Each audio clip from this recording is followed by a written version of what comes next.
Matthew chapter 16. A demand for a sign. The Pharisees and Sadducees came to Jesus and tested him by asking him to show them a sign from heaven. And he replied, "When evening comes, you say, 'It will be fair weather, for the sky is red.'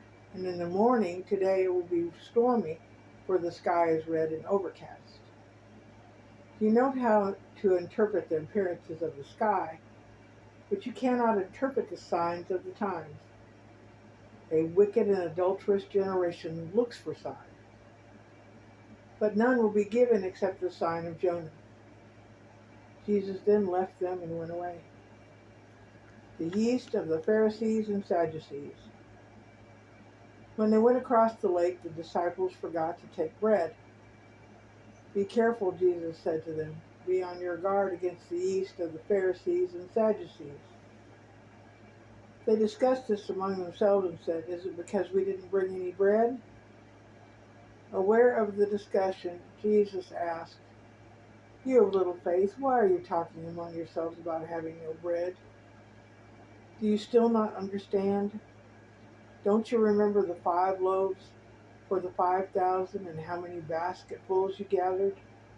Or the 7 loaves for the 4,000 and how many baskets you gathered? How is it you don't understand that I'm not talking to you about bread? But be on guard against the yeast of the Pharisees and Sadducees." Then they understood that he was not telling them to guard against the yeast used in bread, but against the teachings of the Pharisees and the Sadducees. Peter declares that Jesus is the Messiah. When Jesus came to the region of Caesarea Philippi, he asked his disciples, "Who do the people say the Son of Man is?" They replied, "Some say John the Baptist, others say Elijah, and still others Jeremiah or one of the prophets." "But what about you?" he said. "What do you say I am?" Simon Peter answered, "You are the Messiah, Son of the living God." And Jesus replied, Blessed are you, Simon, son of Jonah, for this was not revealed to you by flesh and blood, but my Father in heaven. And I tell you that you are Peter, and on this rock I will build my church, and the gates of Hades will not overcome it. I will give you the keys of the kingdom of heaven. Whatever you bind here on earth will be bound in heaven, and whatever you loose on earth will be loosed in heaven." And then he ordered his disciples not to tell anyone he was the Messiah.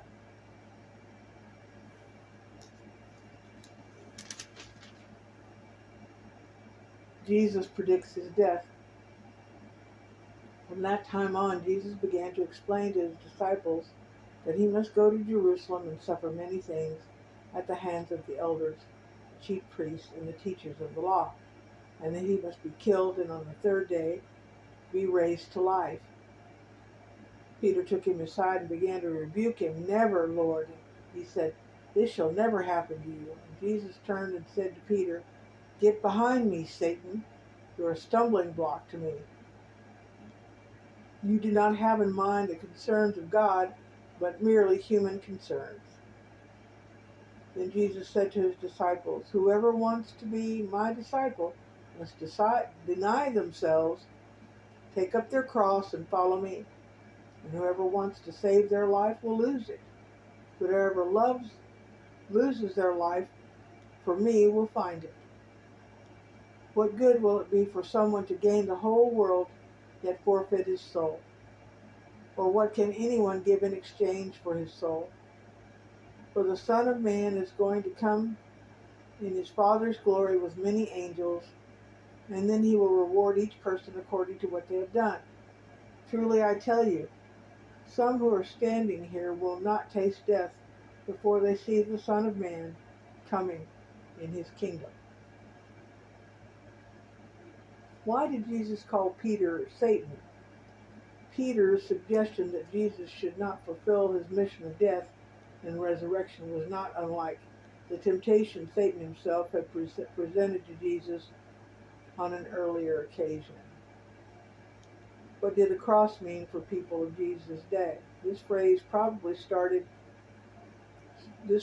phrase probably startled Jesus' listeners.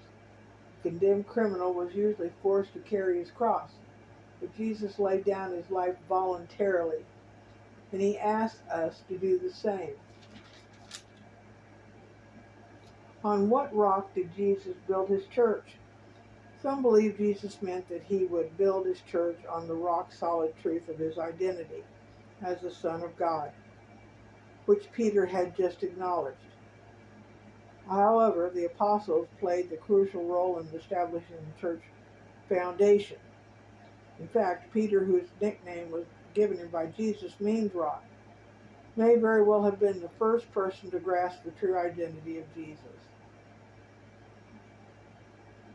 Well, that's something that's still debatable, but I personally don't think it's as important. It's relaying the glory and the gospel of the Lord to as many people as you can.